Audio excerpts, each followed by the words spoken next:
وأحسن منك لم تر قط عيني وأجمل منك لم تلد النساء خلقت مبرأ من كل عيب خلقت مبرأ من كل عيب كأنك قد خلقت كما تشاء. كتاب أنزلناه إليك مبارك ليدبروا آياته وليتذكر أولو الألباب. یہ کتاب برکت والی ہے جسے ہم نے آپ کی طرف نازل فرمایا ہے تاکہ دانش مند لوگ اس کی آیتوں میں غور و فکر کریں اور نصیحت حاصل کریں. اللہم صلی علی سیدنا محمد وعلی آل سیدنا محمد بعدد کل ذرۃ مئۃ الف الف مرت. سامعین و ناظرین کرام، السلام علیکم ورحمۃ اللہ وبرکاتہ. سامعین کرام، سورہ روم آیت نمبر 8، درس کا نمبر 1881. آج کا موضوع، کیا ہمارے دل اللہ تعالیٰ کی یاد سے خالی اور دنیا کی یاد سے آباد ہیں؟ اس کے ساتھ آج کے سبق کا آغاز کرتے ہیں. سب سے پہلے گزشتہ سبق کا اعادہ ہوگا. اعوذ باللہ من الشیطان الرجیم. پناہ مانگتا ہوں میں اللہ کی شیطان مردود سے. بسم اللہ الرحمن الرحیم. شروع اللہ کے نام سے جو بڑا مہربان نہایت رحم والا ہے. یعلمون ظاہرا من الحیاة الدنیا وهم عن الآخرة هم غافلون. یہ تو دنیا کی ظاہری زندگی کو جانتے ہیں اور آخرت کی طرف سے غافل ہیں. سامعین کرام، سورہ روم آیت نمبر 8. اولم یتفکروا فی انفسہم، کیا یہ لوگ غور و فکر نہیں کرتے اپنے بارے میں؟ ما خلق اللہ السماوات والارض وما بینہما الا بالحق واجل مسمی، کہ اللہ تعالیٰ نے زمین اور آسمانوں کو اور ان ساری چیزوں کو جو ان کے درمیان ہے بامقصد پیدا کیا ہے، اور یہ سب کچھ ایک مقرر وقت تک کے لیے ہے. وَإِنَّ كَثِيرًا مِّنَ النَّاسِ، مگر بہت سے لوگ بِلِقَاءِ رَبِّهِمْ لَكَافِرُونَ، اپنے رب کی ملاقات سے انکاری ہیں، یعنی اس کے لیے تیاری نہیں کرتے. بہت اہم آیت ہے سامعین کرام. سورہ روم کے جو چونکہ مکی صورت ہے، تو جو بنیادی باتیں ہیں اس کے بارے میں مکی صورتوں میں عام طور پہ بات ہوتی ہے. یعنی جو چیزیں ہماری بنیادی عقائد اور ضروریات سے تعلق رکھتی ہیں تو ان کے بارے میں بات ہوتی ہے. اور ایک بات یہ نوٹ کر لیں کہ انسان اگر غور و فکر سے کام نہیں لیتا تو پھر یہ غافل رہ جاتا ہے. دنیا میں دیکھیں، جب انسان آیا ہے تو اس کو غور و فکر کرنا چاہیے کہ میں کون ہوں، کہاں آ گیا، میں کہاں تھا، کہاں آ گیا، اور میرا اب یہاں ٹھہرنا کتنے وقت کے لیے ہے، اور یہ کیوں آیا ہوں میں، اور اگر کوئی منزل ہے میری تو اس کا راستہ کیا ہے. یہ ساری باتیں آپ کو بھی پتہ ہے کہ ہم لوگ اس بارے میں سوچتے نہیں ہیں. کائنات کی حقیقت کیا ہے، اپنی حقیقت کیا ہے، میری منزل کیا ہے، منزل اگر ہے تو اس کا راستہ کیا ہے، راستہ اگر ہے تو چلنے کا طریقہ کیا ہے. اس تمام چیزوں کے بارے میں آپ دیکھ لیں. میں تو دیکھیں آپ کو بتا بھی چکا ہوں، آج ابھی پھر بات کر رہا ہوں کہ میں اگر آپ سے بات چیت کر رہا ہوں تو اس کا مقصد یہ نہیں ہے کہ میں آپ پر قرآن پاک کی گرامر یا اس کے تجوید کے مسائل میں آپ کے سامنے پیش کروں. وہ اس کا الگ فورم ہے، وہ اپنے لوگ موجود ہیں. لیکن میں تو آپ کو اس روشنی کی بات کر رہا ہوں جو قرآن کے ذریعے اللہ تعالیٰ نے ہمیں دی ہے۔ اور دیکھیں، جب تک ہم قرآن پاک پر غور و فکر نہیں کریں گے تو یہ تو پھر اس سے آپ وہ چیز نہیں حاصل کر سکتے جس کے لیے یہ کتاب اتاری گئی ہے۔ اللہ تعالیٰ نے واضح طور پہ یہ فرمایا ہے قرآن میں، کتاب انزلناہ الیک، کتاب انزلناہ لیدبروا آیاتہ ولیتذکر اولو الالباب۔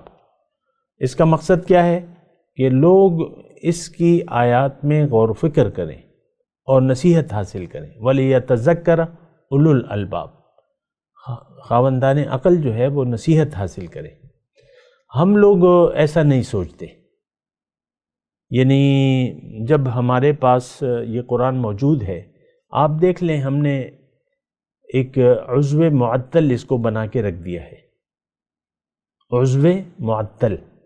اس کا ہماری زندگی میں قرآن پاک کا کوئی کردار نہیں ہے، نہ ہم قرآن سے کچھ سیکھنے کے لیے پڑھتے ہیں یا کوشش کرتے ہیں اس کو سیکھنے کی یا تدبر کرنے کی۔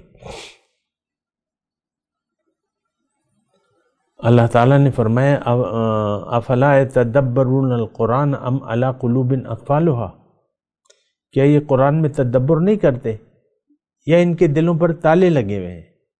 دیکھیں، یہ آیت جو میں نے پڑھی ہے اس کا مطلب کیا ہے؟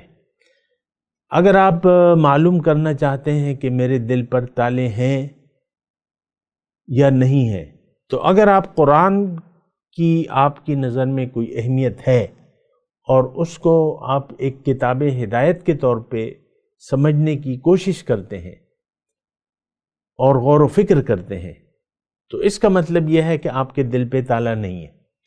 لیکن اگر آپ دیکھیں، یہ بات میں کہہ رہا ہوں اور تھوڑا سا اس پہ غور کریں نا کہ یہ میں کیا کہہ رہا ہوں۔ میں تو یہ دعویٰ کر رہا ہوں کہ آپ کے دل پر تالا لگا ہوا ہے۔ کیوں؟ کہ ہم قرآن پر غور و فکر نہیں کرتے۔ دیکھیں، ایک بنیادی بات ہے، یہ نوٹ کر لیں کہ قرآن کی تو آج ہمیں ضرورت ہی نہیں محسوس ہوتی۔ آج کے مسلمان کو قرآن پاک سوچنا سمجھنا تو وہ دور کی بات ہے، لیکن قرآن کے پاس جانے کی بھی ضرورت نہیں ہوتی۔ کروڑوں لوگ ہیں جو قرآن کی تلاوت تک نہیں کرتے، یہ میں چیلنج کے طور پہ کہتا ہوں۔ کروڑوں لوگ ہیں جو قرآن کی تلاوت تک سے محروم ہیں، لیکن یہ کتاب تلاوت نہیں ہے، یہ صرف تلاوت کے لیے نہیں ہے۔ ٹھیک ہے، اس کا تلاوت کا ثواب ہے، وہ ایک الگ مسئلہ ہے، لیکن جب آپ کا دیکھیں ثواب تو جب ہوگا جب آپ اس کتاب پر یقین کریں کہ یہ کیوں آئی ہے۔ اس بات پہ بھی ذرا غور و فکر کرنے کا نا۔ بعض لوگ میں دیکھتا رہتا ہوں ہمارے قرب و جوار میں، یہ بعض اوقات تلاوت لگا لی جاتی ہے، دکان میں لگا لی جاتی ہے اور گھروں میں لگا لی جاتی ہے۔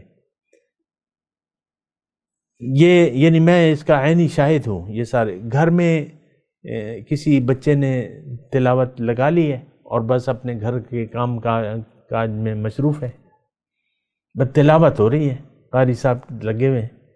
کسی دکان میں جائیں، اکثر آپ نے دیکھا ہوگا ڈپارٹمنٹل سٹور ہے، صبح کے وقت جو ہے وہ تلاوت لگا لیتے ہیں یا کسی بھی وقت لگا لیتے ہیں۔ کیوں؟ برکت ہوگی، گاہک زیادہ آئے گا، پیسے زیادہ بنیں گے۔ یہ تو اس کتاب کا مقصد نہیں ہے۔ میں نے آپ کو کہا کروڑوں لوگ قرآن آتا ہے لیکن وہ پڑھنے کے لیے تیار، ان کے پاس ٹائم ہی نہیں ہے۔ اللہ تعالیٰ نے حکم دیا ہے فَقْرَؤُوا مَا تَيَسَّرَ مِنَ الْقُرْآنِ، قرآن سے جو تم سے ہو سکتا ہے وہ پڑھا کرو، اور صرف پڑھنا مراد نہیں ہے، یہ تو ہدایت ہے، یہ تو دوائی ہے، اس میں تو نصیحت ہے۔ نصیحت حاصل کرنے کے لیے آپ کو اس کو پڑھنا چاہیے۔ یہ تلاوت سے بھی ہم نے ویسی ایک رسم سی بنا دی ہے، نہ سمجھتے ہیں نہ پڑھتے ہیں، یعنی نہ معنی آتا ہے ہم مطلب عام طور پہ، اور بس تلاوت، ختم قرآن، کن کن مواقع پہ آپ ختم قرآن کرتے ہیں؟ یہ رسم کو تو دیکھیں نا، دکان کے کوئی نئی کھل رہی ہے، چلو مسجد سے لوگوں کو بلا لو، یا آپ سب لوگ مل کے جو ہے وہ ختم پاک کر لیتے ہیں۔ یعنی یہ سلوک تو دیکھیں نا۔ میں یہ نہیں کہہ رہا کہ وہ سب کچھ غلط ہے، لیکن آپ نے قرآن کو چند ایک رسومات تک محدود کر دیا ہے۔ بات یہ ہے، اپنی جگہ برکت کے لیے آپ قرآن پاک کی تلاوت کریں تو وہ ٹھیک ہے، میں اس کو ناجائز نہیں کہہ رہا، لیکن آپ نے قرآن کو صرف پڑھنے پڑھانے تک محدود کر دیا ہے۔ کوئی مردہ ہو جاتا ہے، ہمارے علاقے میں یہ رواج ہے، کوئی مالدار آسامی ہے تو قرآن پاک، نئے قرآن پاک منگوا لیے جاتے ہیں، اور جو مولانا اور قاری صاحب آتے ہیں تو ان کو دے دیے جاتے ہیں ہدیہ، یعنی تحفے کے طور پہ پیش کر دیے جاتے ہیں۔ لاکھوں قرآن شریف چھپتے ہیں، اور پھر آپ دیکھ لیں حرم شریف میں لوگ پڑھتے پڑھاتے ہیں، لیکن ایک بہت ہی دیکھیں ایک ایسی صورتحال ہے جس پر ہمیں غور و فکر کرنا ہوگا۔ قرآن کے نزول کا مقصد ہمیں نہیں معلوم، یہ بالکل سادی سی بات ہے، لیکن میں چیلنج کے طور پہ آپ کو کہہ رہا ہوں، قرآن کیوں نازل ہوا ہے یہ ہمیں نہیں معلوم، قرآن کی ضرورت کیا ہے ہمیں نہیں معلوم۔ اور یہ ایک دیکھیں، یہ اصل میں بات کر رہا ہوں اولم یتفکروا فی انفسہم، کیا اپنے بارے میں نہیں سوچتے؟ اب ہمارے لیے تو اس پہ خیر میں بات کروں گا، لیکن میں غور و فکر کی بات کر رہا ہوں۔ اور یہاں اللہ تعالیٰ جیسے آیت شروع ہو رہی ہے اس میں اللہ تعالیٰ ایک قسم کے گلے شکوے کی طور پہ کہہ رہے کہ کیا تم اپنے بارے میں سوچتے نہیں ہو؟ تو میں آپ سے یہ کہہ رہا تھا کہ قرآن کو تو ہم نے چھوڑ دیا ہے، ترک قرآن کے مجرم ہے۔ قرآن میں اللہ تعالیٰ نے ہمارے بارے میں فرمایا ہے کہ قیامت کے دن یہ 2022 کے مسلمان کے بارے میں اللہ کے رسول رب سے گلہ کریں گے۔ وقال الرسول یا رب ان قوم اتخذوا هذا القرآن مہجورا، اے اللہ تعالیٰ یہ کیسی قوم ہے میری، انہوں نے تو قرآن کو چھوڑ دیا تھا۔ ترک قرآن کے مجرم ہیں ہم، باقی تو آپ کی مرضی ہے، آپ انکار کر دیں تو ٹھیک ہے، وہ آپ کی مرضی ہے، لیکن ایسا ہے۔ بہرحال میں اپنے مضمون کی طرف آتا ہوں۔ اس میں اللہ تعالیٰ فرما رہا ہے کہ دیکھو اے لوگو، یعنی یہ اللہ تعالیٰ ہمیں بنیادی باتیں بتا رہا ہے کہ دیکھو تمہارا مقصد پیدائش جو ہے، یعنی تمہیں ہم نے عبث نہیں پیدا کیا، ایک مقصد کے تحت میں نے یہ سب کچھ کام کیا ہے۔ ما خلق اللہ السماوات والارض وما بینہما الا بالحق واجل مسمی۔ تم غور کرو، دیکھیں ہم عبث اور فضول کام نہیں کرتے۔ انسان ہمیں اللہ تعالیٰ نے بنائے نا، اور ٹھیک ہے اشرف المخلوقات ہیں، لیکن اللہ کی مخلوق ہی ہے نا۔ تو اپنے بارے میں کبھی آپ انسان دیکھیں، یہ ایک جنون بات ہے، انسان بے مقصد کام نہیں کرتا، فضول کام نہیں کرتا۔ اب میرے سامنے یہ رکھا ہوا ہے، یہ ماؤس ہے لیپ ٹاپ کا، آپ کیا سوچ سکتے ہیں کہ بس میں ایک مشغلے کے طور پہ اس کو کبھی اوپر پھینکنا شروع کر دوں، کبھی ادھر ادھر کبھی گھمانا شروع کروں بغیر کسی مقصد کے؟ اور میں اگر کروں گا بھی تو آپ سوچیں گے کہ یہ کیا کر رہے ہیں، کیوں بے مقصد کام کر رہے ہو؟ یا میں پین اٹھا کے پین سے کھیلنا شروع کر دوں؟ کیا آپ سوچ سکتے ہیں؟ انسان دیکھیں مقصد اچھا ہو برا ہو، لیکن انسان صرف بامقصد کام کرتا ہے، بے مقصد کام نہیں کرتا، اور کوئی کرتا ہے تو اس سے روکتا ہے۔ یہ کیا فضول لگے ہوئے ہو، کیا فضول کام کر رہے ہو؟ یعنی جو اچھا مثال ایک اور میں آپ کو مثال دے دوں۔ مثال کے طور پہ دوپہر کے کھانے پہ ہمارے یعنی کچھ مہمان آنے والے ہیں، کسی کے بھی گھر میں کوئی مہمان آنے والے ہیں۔ اب کھانا 2-4 مہمان ہیں، کھانا گھر ہی میں بنے گا، اب خاتون خانہ جو ہے وہ یعنی بجائے کھانا کھانے کے کچن میں جانے کے کہ تیاری کریں، ساری گروسری پوری ہے، صرف کھانا بنانا ہے، 2 گھنٹے رہتے ہیں۔ اب بجائے اس کے خاتون خانہ جو ہے وہ پہلے تو ڈائجسٹ ہوتے تھے، کوئی ڈائجسٹ اٹھا کے پڑھنا شروع کر دیتی ہے کہ یار یہ بڑا اچھا ناول آیا ہے، یا موبائل پہ جو ہے اسکرولنگ شروع کر دیتی ہے، فیس بک پہ یا یوٹیوب پہ یا جو بھی۔ اب کھانا بنانا ہے، کھانے والے آنے والے ہیں، اور اگر کھانا نہیں بنے گا تو پھر صاحب خانہ کو شرمندگی کا سامنا اٹھانا پڑے گا، ادھر ارد گرد کوئی ہوٹل ہے نہیں، پھر سب بھوکے رہیں گے۔ تو ضروری کام دیکھیں، انسان پہلے ضروری کام کرتا ہے اور پھر بعد میں جو ہے وہ جو بھی کرتا ہے وہ پھر بعد میں کرتا ہے۔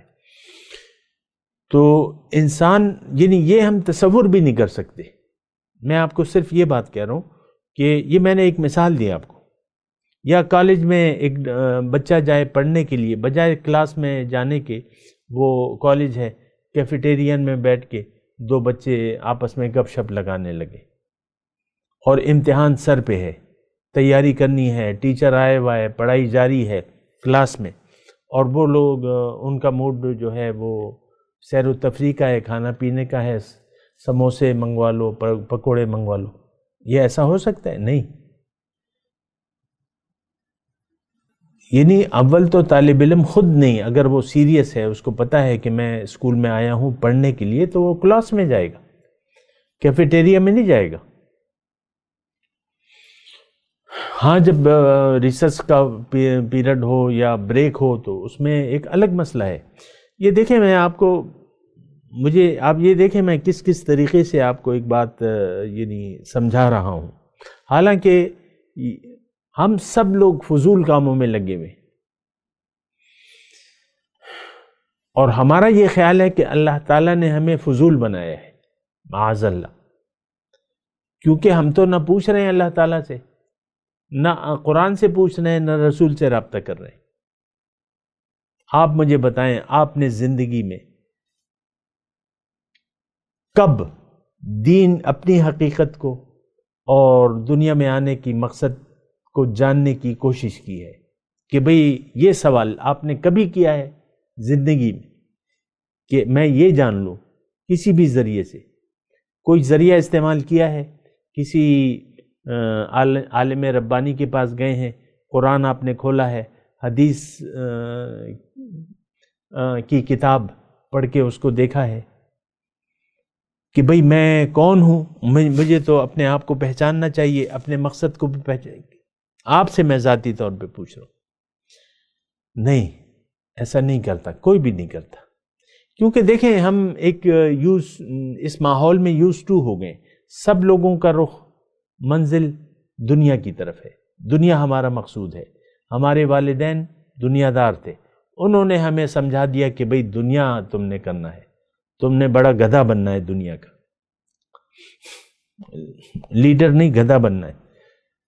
یہ میں ویسی وہ دل کی وہ جلن ہوتی ہے نا، تو اس حساب سے گدھے کا لفظ قرآن میں بھی ہے، تو تم نے دنیا کا گدھا بننا ہے، یہ ہمیں یعنی پکا دیا گیا۔ یہ میں اکثر آپ کو کہتا رہتا ہوں، تو ہم سوچ و بچار نہیں کرتے، زندگی ہم ایسے گزار رہے ہیں گویا کہ اللہ تعالیٰ نے ہمیں فضول بنایا ہے، معاذ اللہ، اور کوئی مقصد نہیں ہے ہمارا دنیا کے علاوہ۔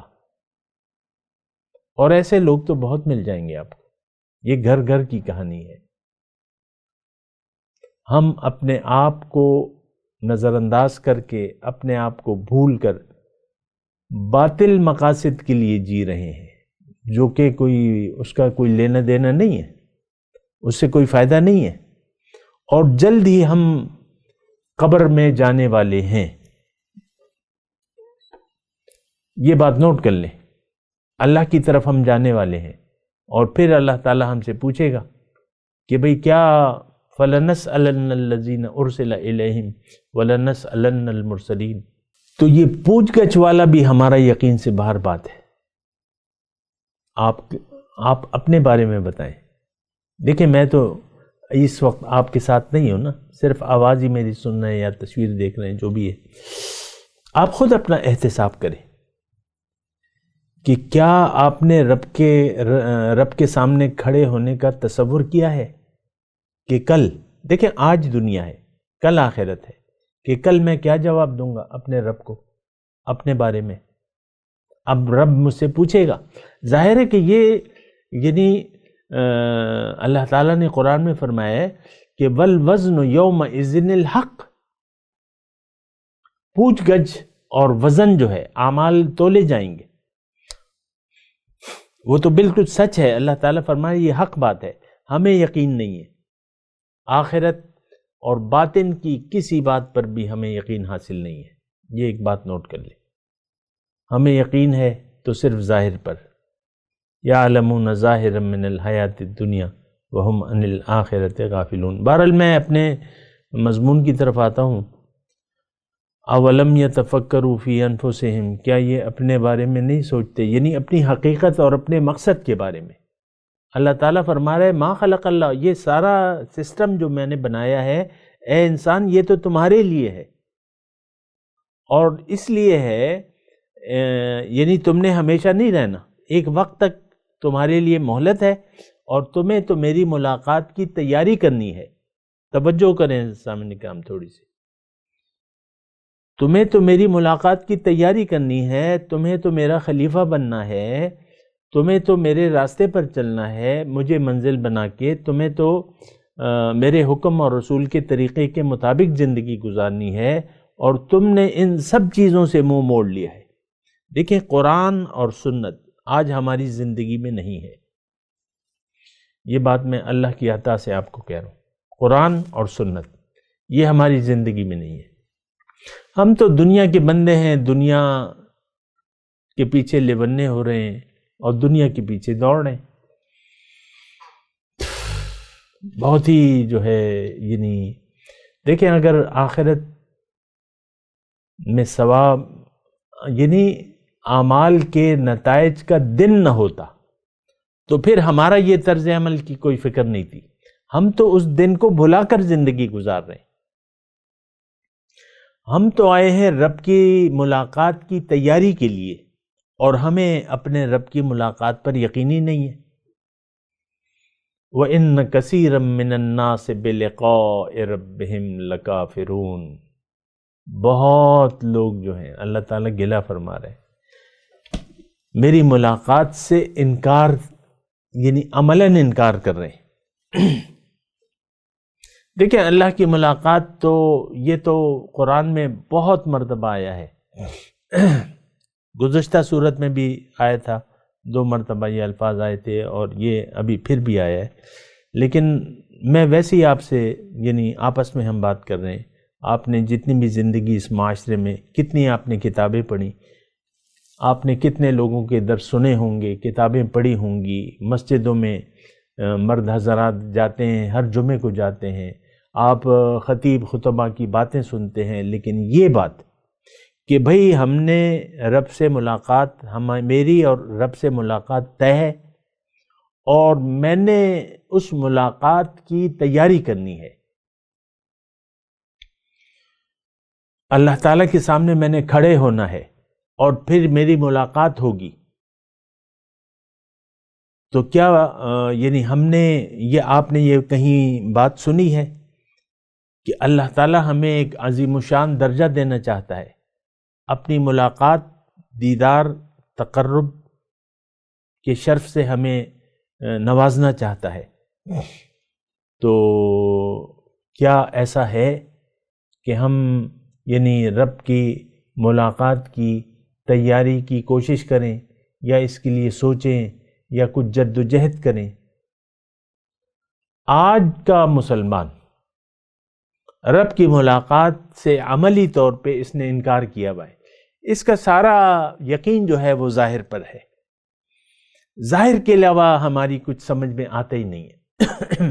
بالکل واضح میں بات آپ کو بتا رہا ہوں، ظاہر کے علاوہ ہماری کوئی بات سمجھ میں نہیں آتی، جبکہ اللہ تعالیٰ نے ہمیں کہا ہے کہ دیکھو تم میرے پاس آؤ گے یا تو تم میرے راستے پر چلے ہوگے، مجھے منزل بنا کے یا نہیں؟ تو اگر نہیں چلے، تم دنیا میں مجھے منزل نہ بنایا اور میرے راستے پر نہ چلے، تو تم دنیا میں بھی نقصان اٹھاؤ گے اور آخرت میں تو تمہارا نقصان بالکل یقینی ہے۔ دیکھیں، رہنے کی جگہ جو ہے، ہمارا گھر جو ہے، گزشتہ جو سورہ عنکبوت تھی کہ وَإِنَّ الدَّارَ الْآخِرَةَ لَهِيَ الْحَيَوَانُ، آخرت کا گھر وہ حقیقی گھر ہے ہمارا تو اس پہ یقین نہیں آتا اس بات پہ۔ ہمارا یقین تو یہ ہے کہ دنیا گھر ہے۔ آپ دیکھ لیں کتنا یعنی یہ لوگ، یہ مسلمان کتنے محلات، یہ بادشاہوں کو دیکھ لیں کیسے کیسے محلات بنائے ہوئے۔ یہاں پہ ہمارے معاشرے میں فارم ہاؤس، بڑا گھر، پھر اس میں ایک یعنی باغات ہوں گے، اس میں یہ ہوں گے وہ ہوں گے۔ یہ ہمارے آئیڈیل چیزیں ہیں، ہماری توجہ جاتی ہے، ہم اس کے لیے کوشش کرتے ہیں کہ بھئی فارم ہاؤس بنائیں گے، نہیں تو گھر بڑا ہوگا، 2 کنال کا ہوگا، 4 کنال کا ہوگا، اس طریقے سے ہماری خواہشات ہیں۔ اور کہیں آپ دیکھ لیں پوش علاقوں میں جا کے کتنے لوگ محنت کرتے ہیں، بعض لوگ گھر بناتے بناتے دنیا سے چلے جاتے ہیں، ایسے بھی میں نے گھر دیکھے ہیں۔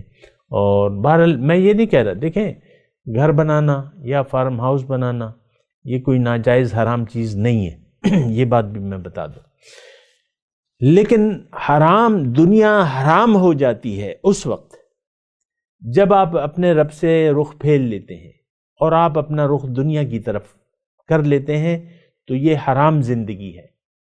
یہ بات نوٹ کر لیں، حرام زندگی ہے۔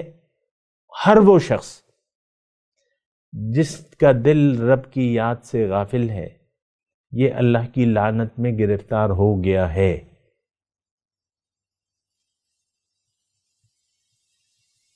اور ایسے شخص کو اللہ تعالیٰ نے قرآن میں کافر قرار دیا ہے۔ وَعَرَضْنَا جَهَنَّمَ لِلْكَافِرِينَ عَرْضًا۔ اور میں تھوڑا ترجمہ سن لیں، اس میں مشکل بات نہیں ہے۔ جہنم کو میں کافروں کے سامنے لے آؤں گا۔ اب یہ کافر کون ہیں؟ اللہ بتا رہے ہیں، الَّذِينَ كَانَتْ أَعْيُنُهُمْ فِي غِطَاءٍ عَنْ ذِكْرِي وَكَانُوا لَا يَسْتَطِيعُونَ سَمْعًا۔ یہ کافر وہ لوگ ہیں جن کی آنکھوں پر میری یاد سے پردے پڑے ہوئے ہیں۔ فی غطاء عن ذکری، چاہیے تو یہ تھا کہ یہ زندگی میری یاد میں گزارتے، انہوں نے زندگی میری یاد کو بھلا کر گزاری، اور یہ بالکل 100% آج ہم پر بات فٹ آتی ہے۔ ہم اللہ کی یاد ہمارے دل میں، دیکھیں یہ کوئی مشکل مضمون نہیں ہے، آپ اپنے دل کا اندازہ لیں، دل میں یعنی گردن جھکا کے دل کا یعنی جائزہ لیں۔ ہمارا دل جو ہے بس دنیا کی یاد میں گرفتار ہے، دنیا کی محبت میں اور دنیا کی یاد میں۔ آپ اپنی پریشانیوں کو دیکھ لیں، اپنے غموں کو دیکھ لیں، اپنی خوشیوں کو دیکھ لیں، ساری کی ساری کا تعلق ظاہر سے ہے۔ میں تلاوت کرتا ہوں، میرے ساتھ دہرائیے۔ اعوذ باللہ من الشیطان الرجیم، بسم اللہ الرحمن الرحیم۔ اولم یتفکروا فی انفسہم ما خلق اللہ السماوات والارض وما بینہما الا بالحق واجل مسمی وان کثیرا من الناس بلقاء ربہم لکافرون۔ اب ان آیت کی تلاوت اور ترجمہ۔ اعوذ باللہ من الشیطان الرجیم۔ پناہ مانگتا ہوں میں اللہ کی شیطان مردود سے۔ بسم اللہ الرحمن الرحیم۔ شروع اللہ کے نام سے جو بڑا مہربان نہایت رحم والا ہے۔ اولم يتفکروا فی انفسهم ما خلق الله السماوات والأرض وما بينهما إلا بالحق وأجل مسمى وَإِنَّ كَثِيرًا مِّنَ النَّاسِ بِلِقَاءِ رَبِّهِمْ لَكَافِرُونَ۔ کیا انہوں نے اپنے دل میں غور نہیں کیا کہ خدا نے آسمانوں اور زمین کو اور جو کچھ ان دونوں کے درمیان ہے ان کو حکمت سے اور ایک وقت مقرر تک کے لیے پیدا کیا ہے، اور بہت سے لوگ اپنے پروردگار سے ملنے کے قائل ہی نہیں۔ اس کے ساتھ ہی آج کے درس کا وقت اختتام کو پہنچا۔ اگلے درس میں انشاءاللہ ملاقات ہوگی۔ وآخر دعوانا ان الحمدللہ رب العالمین، والسلام علیکم ورحمۃ اللہ وبرکاتہ۔